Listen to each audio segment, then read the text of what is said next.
Assalamualaikum warahmatullahi wabarakatuh. Perkenalkan nama saya Dika Refli Prastiar dengan NBI 1462300 163. Di sini saya akan mendemonstrasikan program saya Python dengan tujuan untuk pengumpulan tugas EAS penambangan data kelas D.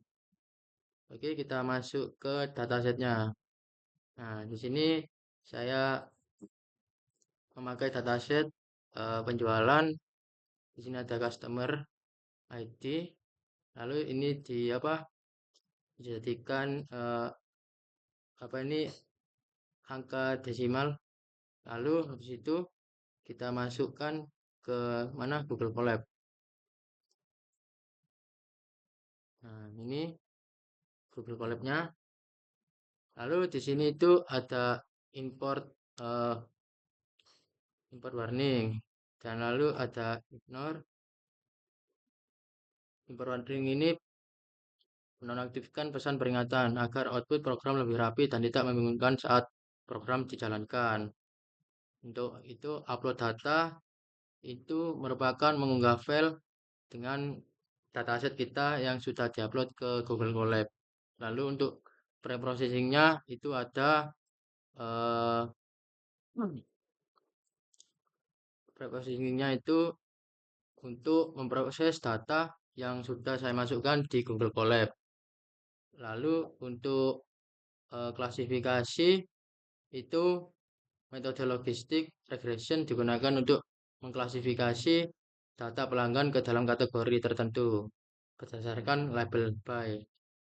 Data dibagi menjadi data latih dan data uji dengan rasio 80/20. Evaluasi dilakukan menggunakan akurasi. Lalu untuk itu ada regresi. Regresinya ini metode linear regression digunakan untuk memprediksi jumlah pembelian pelanggan.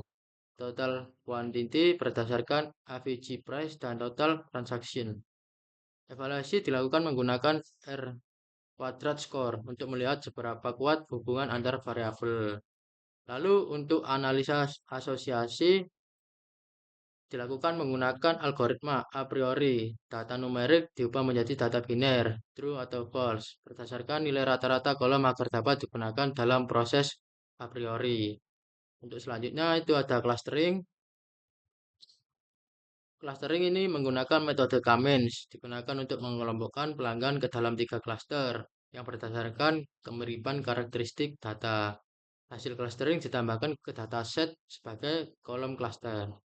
Untuk yang ke-8 ini ada deteksi anomali.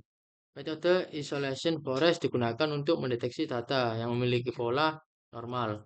Parameter contamination 0,05 menunjukkan bahwa sekitar 5% data diasumsikan sebagai anomali. Dan ini untuk outputnya jumlah data yang di sini itu menampilkan 400 yang sama sesuai dengan dataset saya.